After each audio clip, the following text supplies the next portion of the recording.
Welcome to this vlog on skills versus capacity for speed and change of direction drills. To quickly recap, a skill limitation can be corrected with practice and verbal cueing.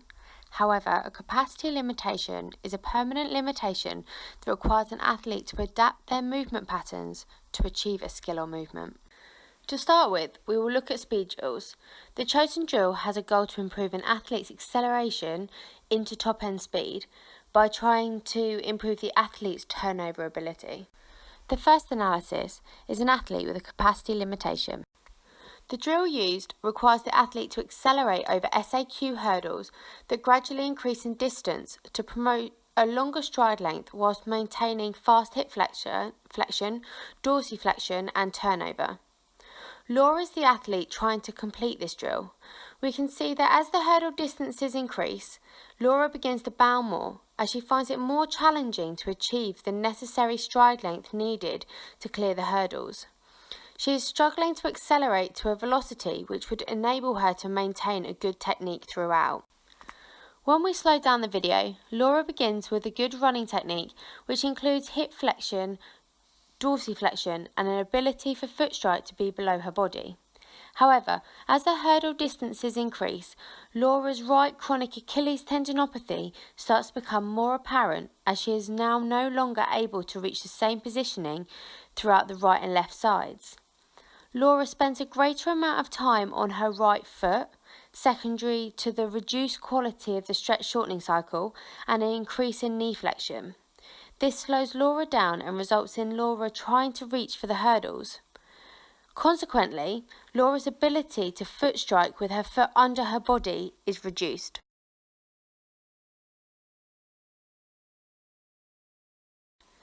The next clip will highlight how the quality of Laura's running technique reduces with the increase in hurdle distance.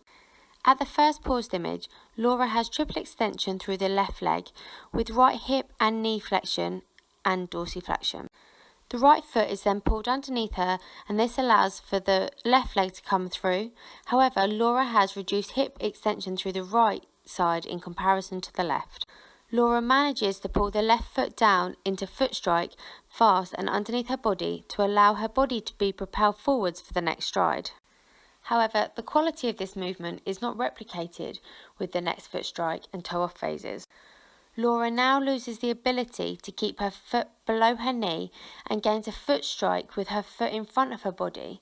This acts as a braking force as it takes longer for the body to travel over the foot before being able to propel forwards again. Therefore, velocity is lost and Laura has to work hard through the left foot contact to try and re-accelerate. We can also see how Laura tries harder to reach the hurdles and this results in an increase in her shoulder elevation and a larger arm movement. This video is showing Laura's capacity limitation as Achilles tendinopathy that presents as pain, weakness, and therefore reduced ability for a high quality stretch shortening cycle. To improve, it is necessary for Laura to work on enhancing her maximal strength and plyometric ability through the right leg with exercises such as weight resisted calf raises and progressing to hopping based plyometrics. This drill could also be improved for Laura by reducing the distance between the hurdles, allowing for that fast turnover with reduced bounding. Next up is James. James is a young athlete who has recently started to complete speed drills. He is currently limited with his skill level. His body awareness and strength can be improved to improve his accelerative drills and therefore improve his accelerative phase of his sprints. James begins his acceleration with a kyphotic posture. This is his response to trying to keep low out of blocks.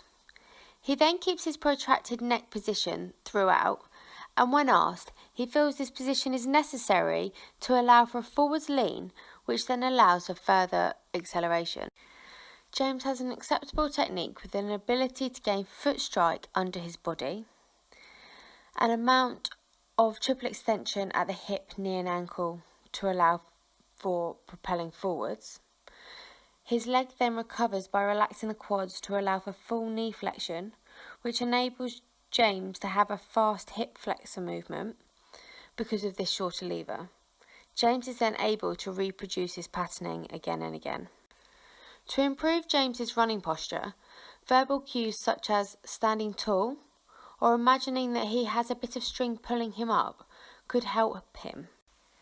James would also benefit from further strengthening to allow for full triple extension so that he can accelerate in a more linear body position.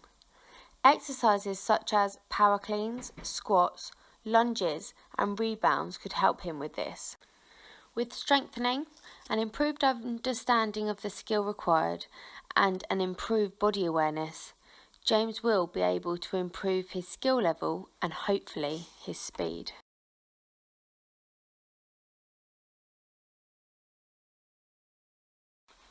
We are now going to look at change of direction drills. The drill chosen requires the athlete to make a sudden 90-degree turn, which is commonly required in game sports. John is an athlete with a hip flexor sprain.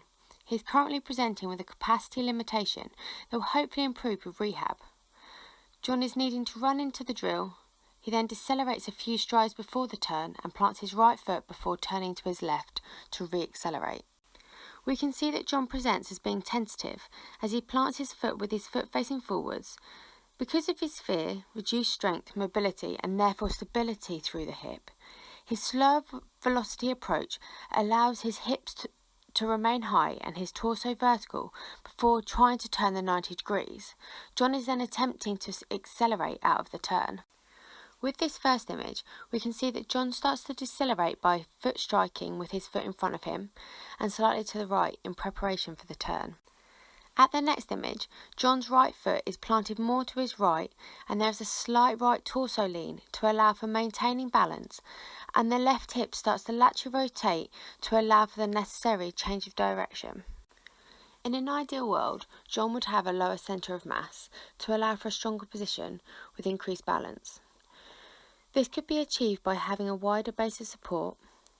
By running into this position at high speeds, John would have more of a lateral torso lean to the right, which will help him to maintain balance, and his improved movement patterning would then allow him to accelerate out of the turn with an increased power and therefore increased velocity. Necessary rehab for John could include multiple direction exercises such as hip, ab and adduction on the pulleys and through side lunges with additional resistance, and also by adding in leg lifts. Hurdle walkover drills would also be beneficial for John by working to strengthen throughout hip ranges whilst maintaining balance through the standing leg, which will also help to increase the stability of that standing leg. With an improved capacity, John will be able to complete the movement more effectively and efficiently. Next up is myself. I aim to complete the drill to a high level, but being new to the drill, I have a poor understanding of how the drill should be completed and had to have a couple of attempts before being able to work out how to complete the movement most effectively. I present with a skill limitation. I run towards the marker where I start to decelerate by leaning backwards and striking my feet in front of my body. Once I have stopped moving forwards, I have my right foot laterally with a slight right torso lean to maintain my balance. I then squat to try and make my centre of mass lower to the ground, laterally rotate my left hip to allow my body to initiate a change in direction to the left, and push through my right foot to try and propel myself forwards again to re-accelerate. As I accelerate off, I quickly stand up tall and would be able to pick up speed by pulling my feet underneath me during foot strike. And I have a good recovery phase with knee flexion, which allows for a short lever for fast and effective recovery before continuing to run. One of my skill limitations is my speed and being unable to complete this drill at a high velocity. This comes from a poor understanding of the skill and being unable to quickly and effectively stop myself before changing direction. Once my foot is planted, I lose my arm control and have a tendency to flap before regaining a more effective arm pattern when running again. An effective way to improve my skill level would be to practice this drill slowly and gradually build up the speed. Once I can complete the drill in a predictable environment, it is necessary to progress the drill by adding in multiple changes of direction and to increase variability and unpredictability by asking the athlete to respond to a cue, such as a whistle or an opponent suddenly causing an obstruction. This will make the drill more specific and allow for an improved transfer of skill to a game.